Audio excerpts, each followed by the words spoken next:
Hey friends, I'm just walking back to my car from a workout, and had about 8 or 9 minutes to share this message with you before I have a 2-hour phone session with a client. I think it's an important thing to share. As of a month or so ago, I've recommitted to writing a new book. For those of you who, actually I'm going to keep walking because my heart rate's still coming down. I've committed to writing a new book. Some of you probably remember that I was writing the Walking Mantra book. And as I started to work with a creative consultant on it, she recommended that just hearing, everything that I had to share around the Walking Mantra book and just where I was at in my life and the different, essentially the different growth, the different unique insight and the different insight that I have had since losing my mom and brother. And so she recommended, which I kind of had felt for a good year or so because I had stopped writing it, was that I go with a new idea. And so tomorrow, over the last week or two, I've been writing a new book, and it is essentially about death and really about life, and how both death and life are very similar to, or are part of, the creative process. And so that's the new book idea that I'm working with. And as I was doing my writing this morning, and this is part of, the insight or the idea and really just the personal story that I wanted to share, is that as I was doing my writing,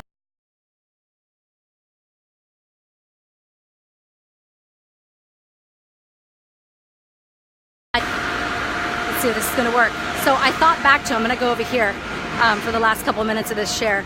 So I thought back to this meeting that I had with someone who was helping me just in business, essentially. We were talking about some new business ideas, and he said to me something that I hope is of real value and of use to you today and as you move forward in your business growth, in your personal growth, and beyond, just in happiness and joy in general.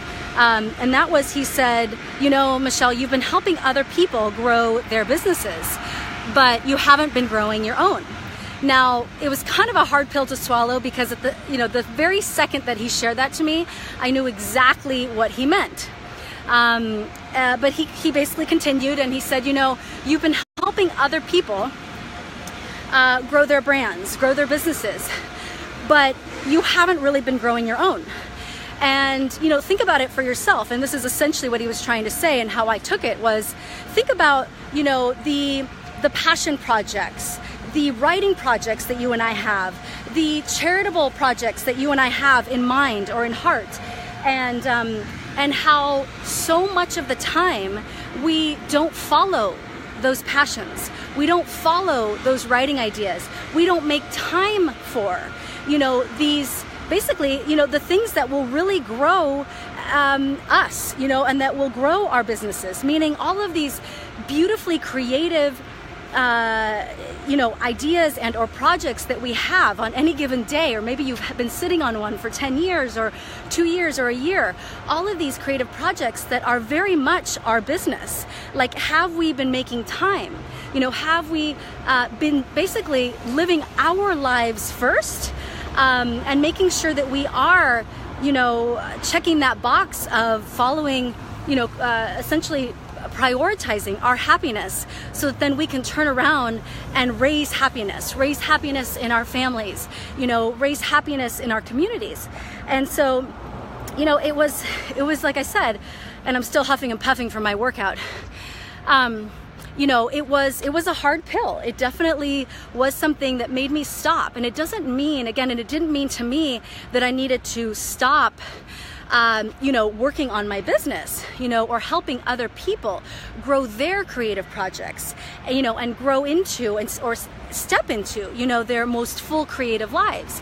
It's not about stopping that. We are all here for a purpose, and one of the greater purposes that I can think of is supporting others in helping them feel joy, and helping them feel empowered, and helping them feel creative.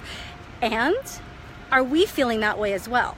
Are we getting up in the morning and making time for that book that we said that we were going to write? Are we actually doing that? So, so again, it doesn't mean that we have to change much, except for change essentially our schedules, change the way that we're living our lives, even just a little bit. So think of it this way. I have two ideas for you. One is, and I shared it already this, earlier this live stream.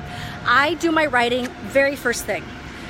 Before I check email, before I essentially answer to anything else, anyone else's creative projects, anyone else's brands, anyone else's business or businesses, I work on my own, meaning I make my joy, I make my creations, my creativity a priority. I make it my business. So I do that first thing. I have a 2-hour client session that I'm going to get in the car for in about 2 minutes maximum. And so I make sure to, again, create the environment within myself so I can truly support other people. And the way that I create that environment, the way that I essentially fill myself in order to help fill others, or give them the creative ideas and the insight, the recommendations, the coaching and the advice for their own lives and their own creations, is by following mine. And I can be the biggest example, I can be the better mentor, I can be the best show or example to my clients by doing it for myself. The other idea I have for you, so that's a scheduling idea essentially. The other idea I have for you is I changed my entire iPhone screen to grayscale. So when I think of if you can think of it this way, that you're on borrowed time, that you are putting everything else and everyone else in front of you, meaning in front of the things that are truly, or not, that are also important to you. If you are waking up in the morning and you are checking email first thing, if you are checking Facebook first thing. So what I do, again, as I mentioned, I do my writing first thing. I fill myself up. I allow myself to feel most creative in those ways. And then I also, don't check Facebook. I don't check email, because again, those are two really great examples of how we live our lives for other people. Again, unless you're posting your writing that you just did on Facebook, awesome. But I changed my iPhone screen to grayscale. It was actually an idea that I got from, I forget now who it was, but it was some online magazine. Change it to grayscale and you will be less, there's my alarm that I have to get in the car to go support a client. So you will be less inclined to be checking your email, to be checking Facebook, so often, or as often as you maybe have been doing, and especially in the morning, if you turn it to grayscale. So you go into general, you go into settings, and then somewhere in settings it says, color panel, something like that, and then you can go in and change it to grayscale. It's amazing. It's a small thing you can do, but it actually will support you in again, not feeling like you're living on borrowed time, but that you're really living. That you're really feeling creative and on purpose with the projects that mean a lot to you as well. Meaning, again, my clients and my clients' projects mean a lot to me. I know that the work that I'm doing in the world is exactly the work that I am supposed to be doing. And to the side of that, as important is my writing. I am a writer at heart. I am a writer first and foremost.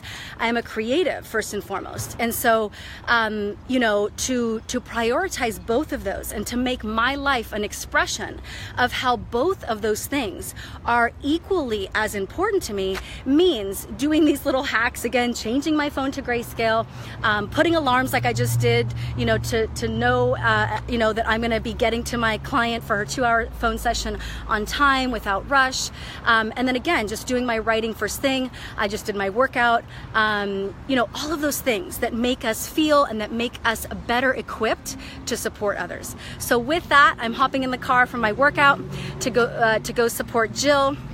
And hopefully this has supported you today. Definitely say hi, even if you're watching the rebroadcast of this, and I'm sending you all my love as always. Enjoy your business and enjoy your life.